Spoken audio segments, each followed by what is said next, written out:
소유한 사람, 천국을 소유한 사람. 신성종 목사님이란 분이 있습니다. 1990년대 한국을 대표하는 존경받는 목사 중에 한 분입니다. 이분은 김영삼 전 대통령이 출석하던 충현교회 담임 목사였으며 총신대학교에서 학생들을 가르치면서 약 50여 권의 책을 저술한 신학자이기도 합니다. 그런데 이분이 어느 날 갑자기 모든 것을 정리하고 인도의 오지로 건너가서 선교 사역을 하게 됩니다. 그렇게 한 데에는 사연이 있죠. 2008년 초 어느 날 그분의 장모님이 묻더라는 거예요. 여보게, 천국은 정말 있는 건가? 내가 죽으면 천국에 갈 수 있을까? 그래서 장모님께 신학적으로, 성경적으로 천국이 있음을 최선을 다해서 설명을 했습니다. 그런데 뒤돌아서서 생각을 해보니까 정작 자기 마음속에 이 천국에 대한 확신이 없더라는 거죠. 지식적으로는 천국에 대한 내용이 풍부하고 이성적으로는 인정할 수가 있겠는데 정작 마음에 분명한 믿음이, 확신이 없더라는 거예요. 그래서 그 해 매일 한 끼씩 금식하면서 하나님, 제게 천국에 대한 확신을 주세요. 제게 천국을 보여주세요. 그렇게 기도했다고 합니다. 그러던 어느 날 환상을 보게 됩니다. 천국과 지옥에 대한 것이었습니다. 환상은 8일간이나 지속되었고 정말 놀랍고도 신비한 세계들을 경험하게 됩니다. 그런데 가장 충격적이었던 것은 천국에 갔는데 자기 상급이 없더라는 거예요. 일평생을 신학자로 학생들을 가르치고 대형교회에서 수많은 성도들을 거느린 목사로 살았는데 어떻게 천국에 상급이 없을 수가 있단 말입니까?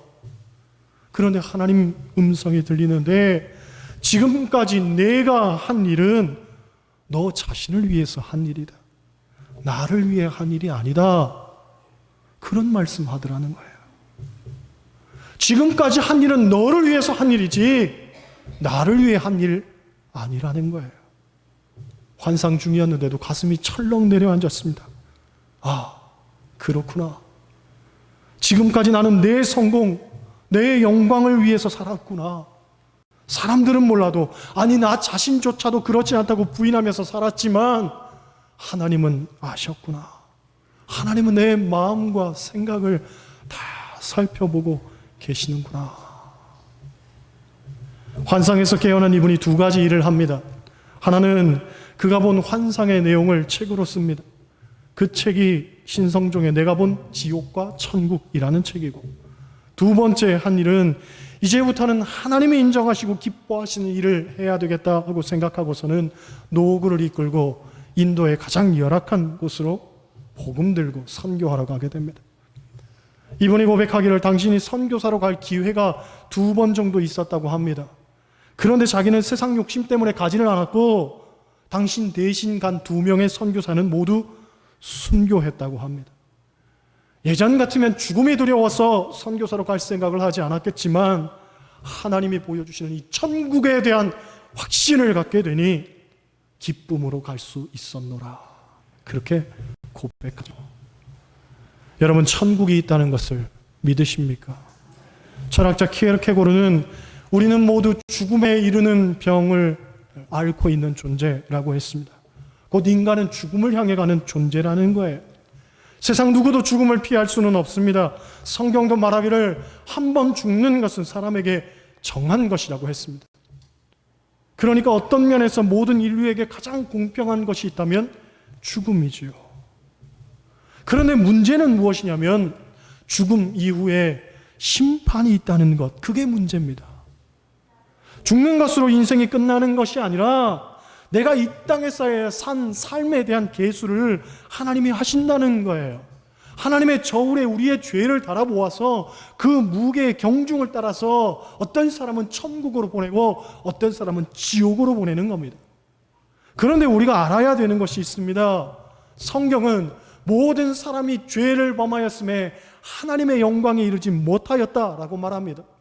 곧 우리의 죄의 무게를 달았을 때에 사실 그 죄가 하나님의 기준에 비추어 보았을 때에 가벼운 사람은 하나도 없다는 거지요.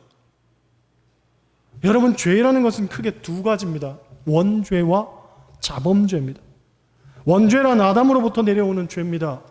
이것은 사람이라면 대물림 되는 죄지요. 원죄를 신학적으로 말하면 악을 향해 기울어지는 경향, 이렇게 이야기하기도 합니다. 어거스틴이라는 교부는 선으로부터 돌아서는 마음, 곧 하나님을 등지는 것, 그것이 죄, 그것이 악이다 라고 말하면서 이런 비유를 듭니다. 아이에게 좋은 일 하라고 이야기해도 좋은 일을 안 합니다. 그런데 나쁜 짓은 하지 말라고 이야기해도 나쁜 짓은 아주 잘합니다. 친구끼리 사이좋게 지내라고 아무리 잘 가르쳐도 잘 못하는 반면에 친구끼리 싸우는 것은 가르치지 않아도 잘 하더라는 거예요. 왜? 사람의 본성에는 악을 향해, 죄를 향해 기우는 그런 경향이 있기 때문에. 갓 태어난 아기도 자기 엄마 젖을 다른 아이에게 물려주면 막 손을 내젓고 짜증을 부리며 뿌리친단 말이죠. 누가 가르쳐준 것도 아닌데 어떻게 그런 마음이 생겼겠습니까?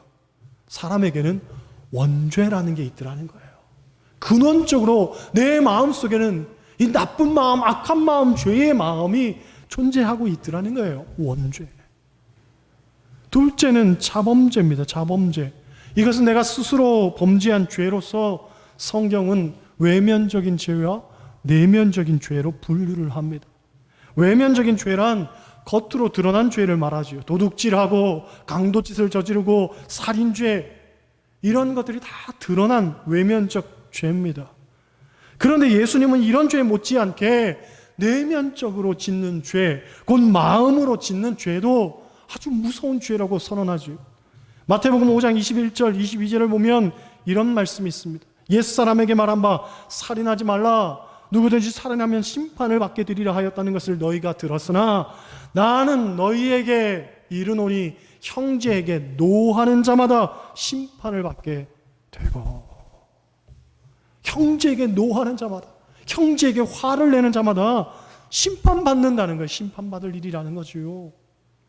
요즘 제가 새벽마다 호세아서를 강해하고 있는데 이 호세아서를 보면 이스라엘의 죄에 대해서 하나님은 이런 말씀을 하십니다. 그들에게 진실도 없고 인애도 없고 하나님을 아는 지식도 없고, 바로 그것이 죄라는 거예요. 진실하지 못한 것도 죄고, 인애하지 못하는, 사랑하지 못하는 것, 그것도 죄고, 하나님을 아는 지식이 없는 것도 죄라는 거예요. 로마서 1장 28절 이하를 보면 이런 말씀도 있습니다. 그들이 마음에 하나님 두기를 싫어하며 하나님께서 그들을 그 상실한 마음대로 내버려 두사 합당하지 못한 일을 하게 하셨으니 곧 모든 불의, 추악, 탐욕, 악의가 가득한 자요, 시기, 살인, 분쟁, 사기, 악독이 가득한 자요, 수군수군하는 자요, 비방하는 자요, 하나님께서 미워하는 자요, 능욕하는 자요, 교만한 자요, 자랑하는 자요, 악을 도모하는 자요, 부모를 거역하는 자요, 우매한 자요, 배약하는 자요, 무정한 자요, 무자비한 자라. 이 같은 일을 행하는 사람은 사형에 해당할 것이다. 하나님이 정하신 일이라는 거예요. 꼭 강도짓을 저지르고 살인죄를 저질러야만 죄가 아니라 부모를 거역하고 미련하고 우매하고 배약하고 무정하고 정의 없고 자비가 없고, 이것들도 하나님 기준에서는 다 죄라는 거예요. 그러니까 성경이 말하는 죄는 우리가 생각하는 것보다 훨씬 광범위하다고 보면 됩니다. 게다가 인식론적 측면에서 죄를 살펴보면 이것도 두 가지입니다. 내가 알고 짓는 죄도 있지만 내가 모르고 짓는 죄도 있습니다. 예를 들면 나는 그런 의도로 말을 하지 않았는데 상대방은 상처를 받는 경우가 있어요. 그렇죠? 그런 경우 나는 죄를 인식하지 못하잖아요. 어떤 집사님이 옷을 샀어요. 예쁜 옷을 사서 입고 왔는데 집사님 좀 뚱뚱해 보인다.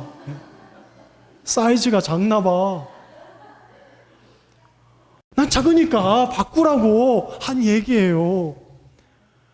그런데 밤새도록 이 집사님은 잠 못 드는 거예요. 억울해서, 화가 나서. 죄예요, 아니에요? 죄예요. 누군가에게 상처를 준 거예요. 그런데 상처 준 사람은 몰라요. 상처 받은 사람은 몇 날 며칠 그걸 고민하면서 괴로워하는데 상처 준 사람은 모른단 말이지요. 열받아서 이 집사님이 그 옷을 엄마 준 거예요. 그렇죠? 저 다시는 안 입어. 상처받았단 말이죠.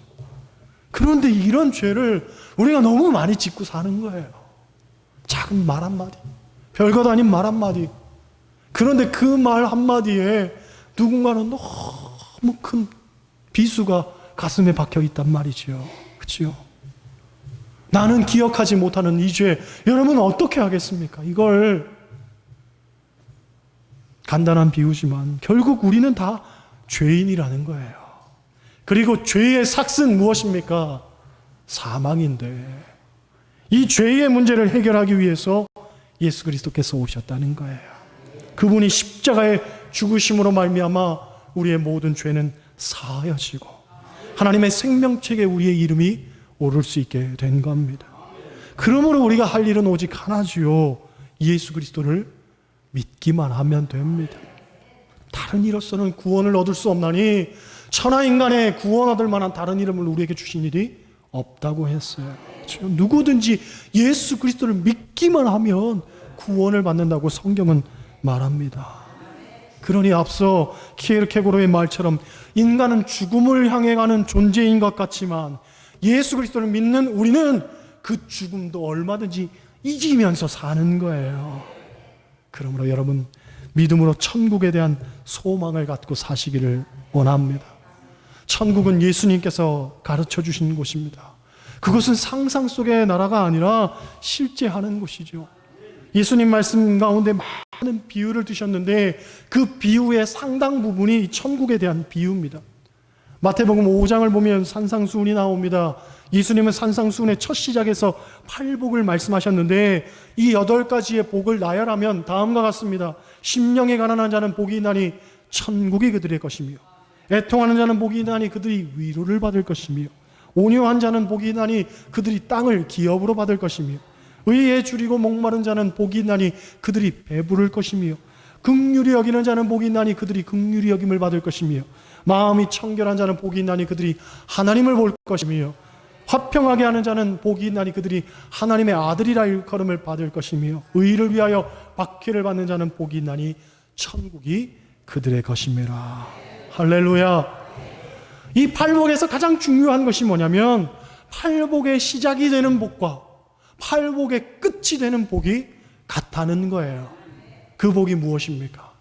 천국이 그들의 것이며. 할렐루야. 다시 말하면 우리 인생에서 가장 중요한 복은 천국을 소유하는 복이라는 거예요. 이 복이 처음과 끝이라는 거예요. 이 땅에서 배부르고 땅을 기업을 얻고 사람들에게 인정을 받고 칭찬을 받는 것도 물론 중요한 복이지만 결국은 천국이 가장 중요한 복입니다. 톨스토이의 단편 가운데 사람에게 얼마만큼의 땅이 필요한가라는 유명한 책이 있습니다. 책의 내용은 우리가 잘 알고 있습니다.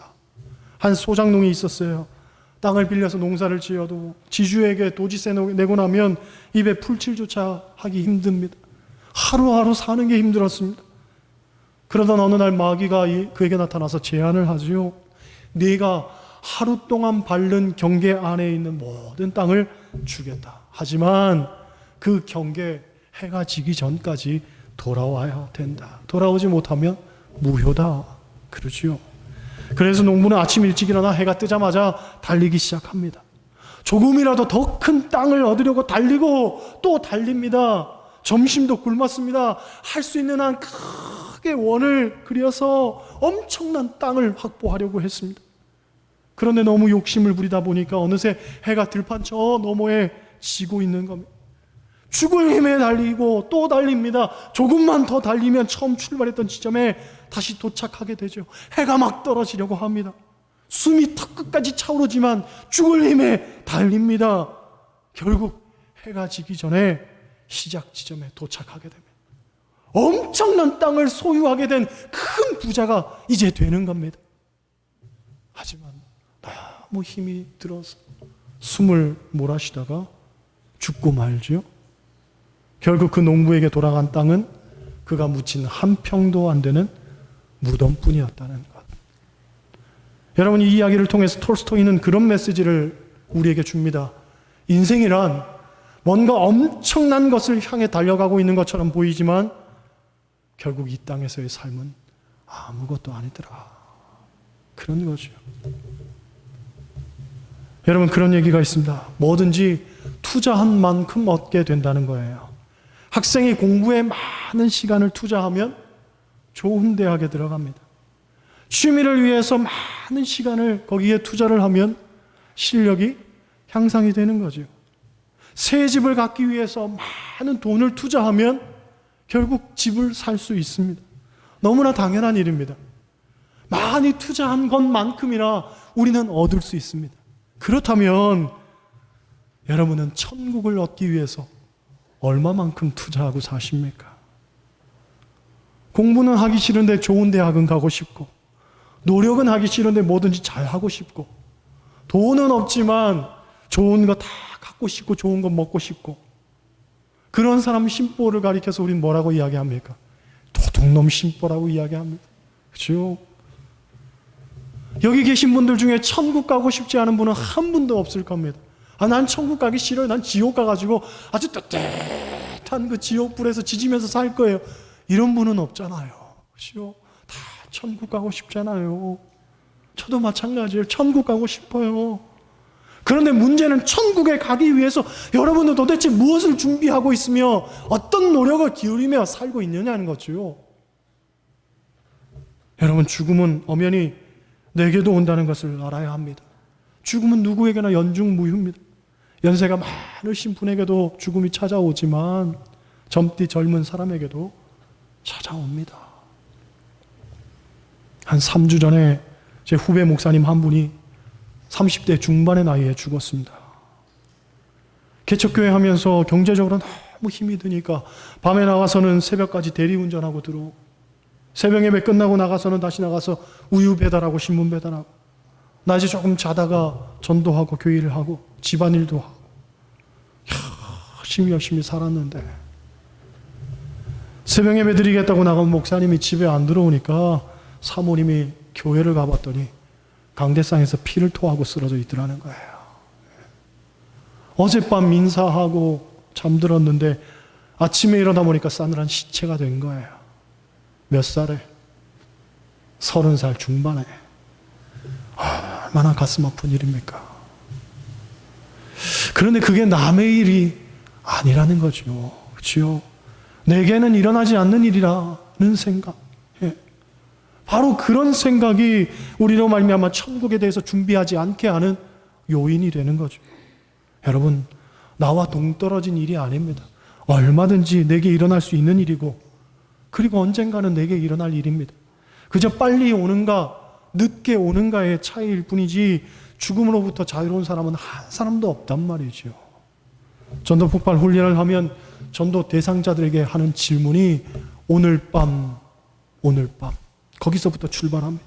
오늘 밤 당신이 죽는다면 천국 갈 확신이 있습니까? 라는 질문. 여러분, 겸허하게 그 질문을 나 자신에게 해야 됩니다. 오늘 밤 내가 죽는다면 나는 천국 갈 것을 확신하고 사는가? 어떻습니까? 오늘 밤 하나님 나를 부르신다면 난 정말 천국 갈 것을 확신하고 사는가? 저 개인적으로는 그 질문이 마음속에 들어온 다음부터는 인생의 관점이 달라지게 되었습니다. 천국을 위한 준비를 하지 않으면 안 된다는 그런 생각을 했죠. 그러면 무엇을 준비해야 되겠습니까? 여러분, 천국에 가려면 어떻게 해야 되겠습니까? 바로 그 해답이 오늘 본문입니다. 오늘 본문은 우리가 어떻게 해야 천국에 갈 것인가에 대한 대답을 제시하고 있습니다. 1절 말씀 보세요. 1절 같이 읽습니다. 너희는 마음에 근심하지 말라.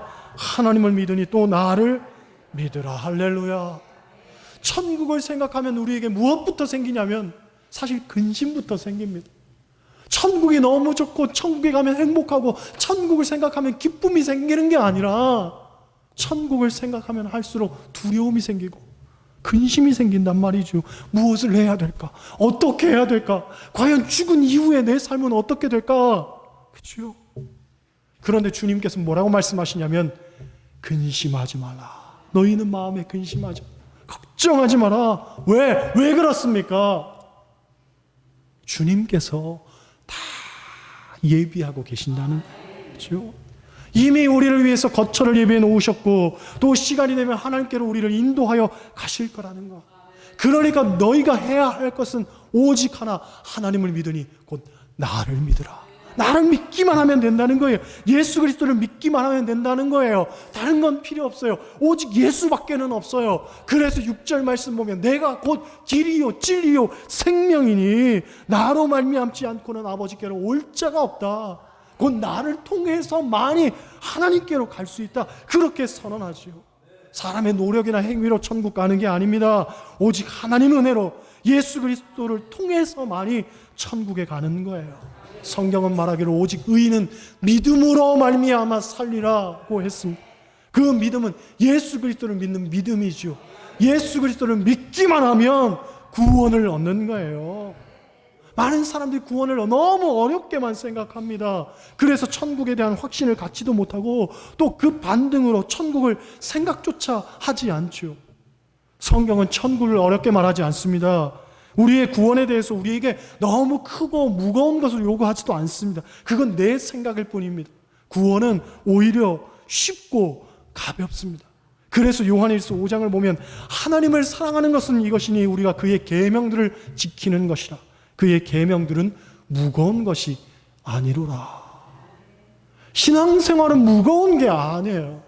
신앙생활은 우리를 지치게 만들고 우리를 힘겹게 만드는 게 아닙니다. 신앙생활은 기뻐야 되는 거예요. 신나야 되는 거예요. 즐거워야 되는 거예요. 할렐루야. 그래서 끊임없이 저는 행복한 신앙생활, 기쁜 신앙생활, 즐거운 신앙생활을 강조하는 거예요. 저 자신에게도. 그렇죠? 어때요? 제가 즐거워 보여요? 행복해 보여요? 감사합니다. 행복한 목사 만들어주셔서 감사해요. 그렇죠? 우리 함께 기쁨과 행복을 나누는 신앙생활을 했으면 좋겠단 말이죠. 그렇죠? 여러분, 죽음이 두렵다고 천국을 피해서는 안 됩니다. 천국은 우리의 내일의 실상이자 결국 인생의 종착점이란 말이죠. 그렇다면 그것을 어떻게 맞이할 거냐, 이게 관건이지 피한다고 능사가 아니잖아요. 준비해야 됩니다. 우리도 천국 갈 것을 준비하고 살아야 됩니다. 어떤 책을 보니까 이런 얘기가 있습니다. 한 집사님이 전도를 하다가 무신론자를 만났습니다.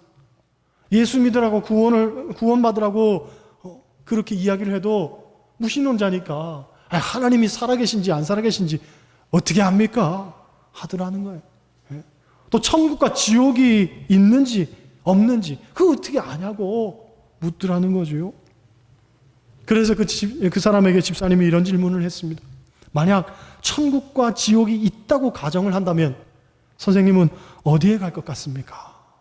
물었더니 대답을 못하는 겁니다. 그래서 집사님이 말했어요. 제 생각에 선생님은 아마도 지옥 가실 것 같은데요. 그랬더니 상대방이 무슨 소리 하면서 아주 재수없는 소리 말라고 화를 내더라는 거예요. 그걸 보면서 이 집사님에게 지혜가 생겼습니다. 그럼 선생님, 천국과 지옥이 있거나 없거나 확률로 따지면 얼만큼의 확률입니까? 여러분, 얼만큼의 확률이에요?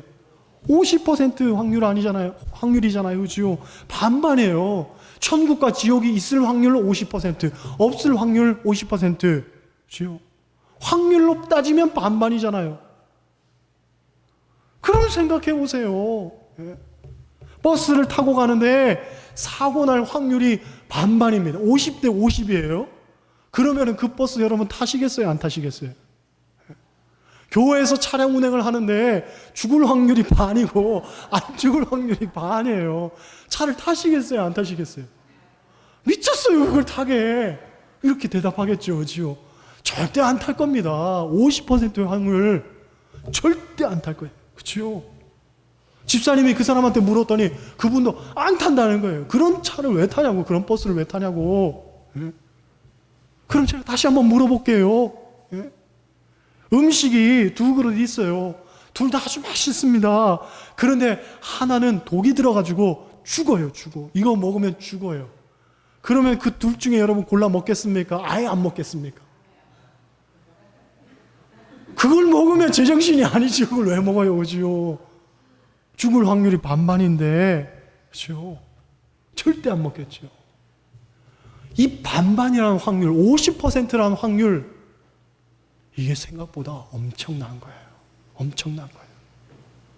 천국과 지옥에 있을 확률, 없을 확률 반반이라면 여러분 심각성을 느껴야 됩니다. 그렇죠? 50%인데 그것에 대해서 내가 지금 아무런 준비도 하지 않고 있다? 그런 사람을 과연 현명한 사람이라고 우리가 말할 수 있겠습니까? 그렇잖아요. 이분이 그 이야기를 했더니 무신론자가 도망치듯 사라지더라는 거예요. 여러분, 우리가 생각해 봐야 됩니다. 조류 독감이 한때 유행처럼 번지니까 사람들이 치킨을 사 먹지를 않았습니다. 소위 닭치고 치킨이라는 말이 있어요. 한국 사람들이 가장 좋아하는 간식이 치킨입니다. 조사에 따르면 전국에 치킨집이 약 36,000개가 있다고 합니다. 36,000개. 편의점보다도 많다는 거예요. 교회보다도 많습니다. 뭐가? 치킨집이. 우리나라 사람들이 하는 가장 많은 자영업이 치킨집이라는 거예요. 치킨집.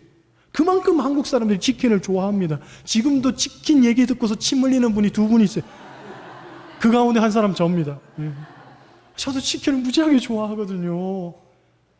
하지만 우리나라에 조류 독감이 유행할 때에 저도 안 먹었습니다. 안 사 먹었어요. 안 먹고 말지 내가. 조류 독감 유행할 때 여러분도 안 드셨잖아요. 그죠? 아무도 안 사 먹었어요. 그런데 치킨 먹고 조류 독감에 걸릴 확률이 1000분의 1, 10,000분의 1도 안 됩니다. 확률로 따지자면. 그런데도 사람들이 치킨을 안 사 먹어요. 돼지 구제역이 발생했다는 뉴스가 보도되고 난 다음에 삼겹살 소비가 그냥 급감했습니다. 그걸 먹고 사람이 병에 걸릴 확률이 역시 1000분의 1, 10,000분의 1도 안 됩니다. 그런데도 사람들은 저마다 돼지고기 사 먹지 않습니다. 괜히 내가 구제역 걸려가지고 꿀꿀대고 다니면 어떡해. 그렇죠? 얼마 되지도 않는 그 확률이 불안해서 사람들이 치킨도 안 먹고 돼지도 안 먹고 찾지도 않고,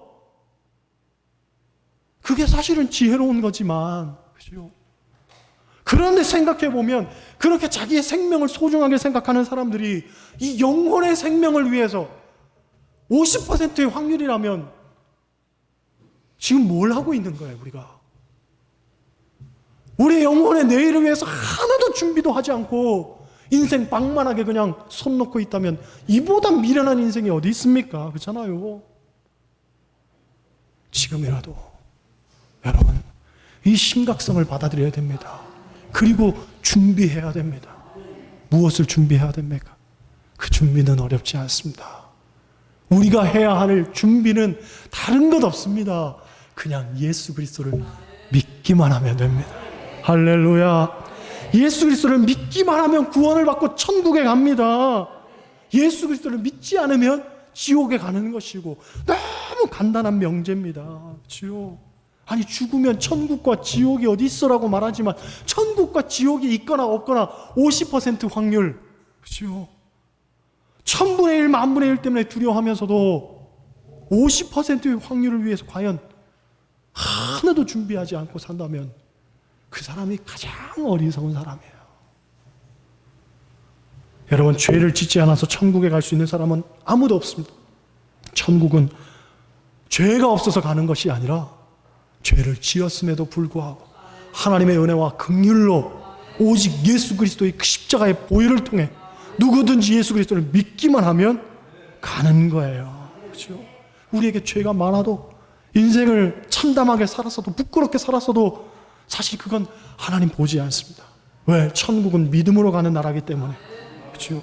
누구든지 예수 그리스도를 믿기만 하면 죄에서부터 씻음받고 깨끗하게 되어 하나님 주시는 구원을 얻게 되는 겁니다. 바라기는 예수 그리스도를 믿는 믿음, 그 믿음이 여러분에게 있기를 소원합니다. 그리고 믿음으로 말미암아 천국을 소유한 자로 사시기를 소원합니다.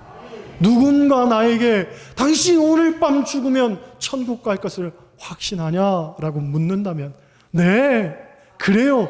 나는 확신합니다. 하나님 날 구원하신 줄 믿습니다. 난 천국을 소유하고 살기 때문에 다르게 삽니다. 난 천국을 소유하고 살기 때문에 그리스도인처럼 삽니다. 세상이 원하는 그 방향대로 가지 않습니다. 세상의 지향점을 나로 갖지 않습니다. 나는 그저 하나님만 바라보고 삽니다. 하나님을 기쁘시게 하며 하루하루를 삽니다. 왜? 나는 천국을 소유한 사람이니까. 자신 있게 말할 수 있는 여러분 되기를 원합니다. 여러분 모두 다 천국을 소유한 사람들 다 되시기를 주님의 이름으로 간절히 축원합니다. 기도하시겠어요?